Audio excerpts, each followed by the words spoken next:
Kid snitch. दो घड़े। बहुत समय पहले की बात है। एक गांव में एक किसान रहता था। वह प्रतिदिन सवेरे दूर नदी से साफ पानी लेने जाता था। पानी लाने के लिए वह अपने साथ दो बड़े घड़ों को ले जाता था। दोनों घड़ों को बांधकर वह अपने कंधों पर दोनों तरफ लटका लेता था। उन दोनों घड़ों में से एक घड़ा फूटा हुआ था और दूसरा घड़ा ठीक था। इसलिए प्रतिदिन घर तक जाते जाते उसका बहुत सारा पानी फूटे हुए घड़े से बाहर निकल जाता था।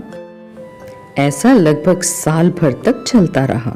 जो घड़ा ठीक था उसे इस बात का घमंड रहता था कि वो पूरा पानी घर तक पहुंचा देता है, जबकि दूसरे फूटे हुए घड़े को इस बात का दुख होता था कि वो केवल आधा पानी ही घर तक पहुंचा पाता है और किसान की मेहनत बेकार चली जाती है।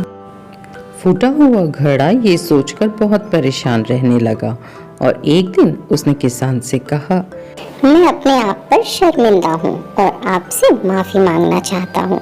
किसान ने फूटे हुए घड़े से पूछा, तुम किस बात के लिए शर्मिंदा हो? फूटे हुए घड़े ने कहा, आपने शायद ध्यान नहीं दिया।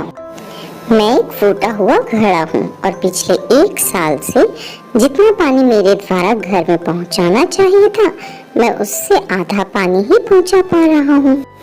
यही मेरे अंदर सबसे बड़ी कमी है और मैं आपकी मेहनत को बर्बाद कर दे रहा हूँ। किसान को घड़े की बात सुनकर बहुत दुख हुआ और उसने फूटे हुए घड़े से कहा, कोई बात नहीं है, मैं चाहता हूँ कि तुम आज से रास्ते में पड़ने वाले सुंदर फूलों को देखो। फूटे हुए घड़े ने ऐसा ही किया। सारे रास्ते में उसने सुंदर फूलों को देखा।